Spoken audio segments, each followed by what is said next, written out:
Eddie Redmayne's performance in the film The Danish Girl is already generating Oscar buzz after playing at the Toronto International Film Festival.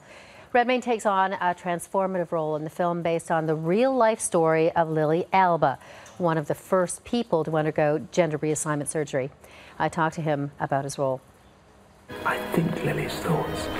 I dream her dreams. She was always there. I need my husband. I need to hold my husband. Are you all right? The fact is, I believe that I'm a woman. And I believe it too.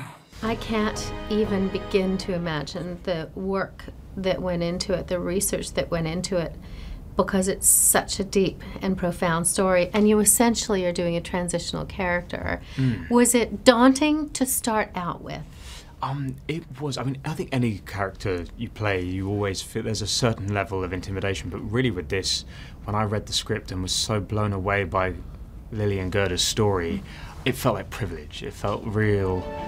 It felt like an extraordinary privilege to get to play someone who is as pioneering and iconic in some ways as Lily Alba. So there's always a bit of fear, but I live by fear. So yeah. And it didn't. I mean, in terms of being a woman or doing all of that, and I had read you've had so many parts in your life and through school and whatnot that you've played female characters before. Did that help you?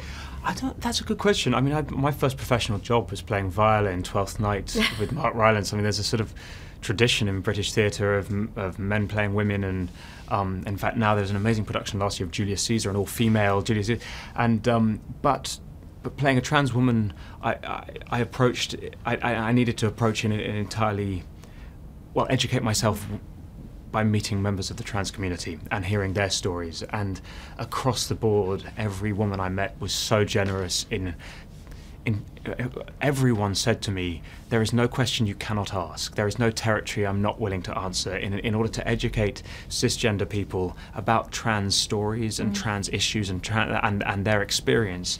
Their kindness and generosity was at the core of what how I tried to portray Lily.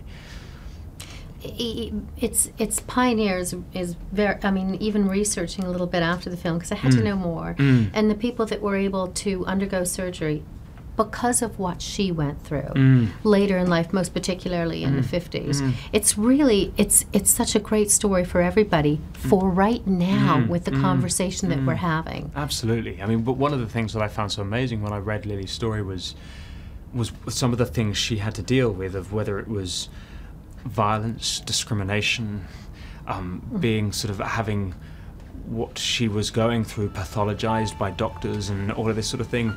I then started reading or meeting trans women now and hearing their stories and realizing that although it's 85 years since Lily's story, there has not been enough progress. There is still a huge amount of violence against trans women, trans men, particularly trans women of color. There is like the problems with healthcare.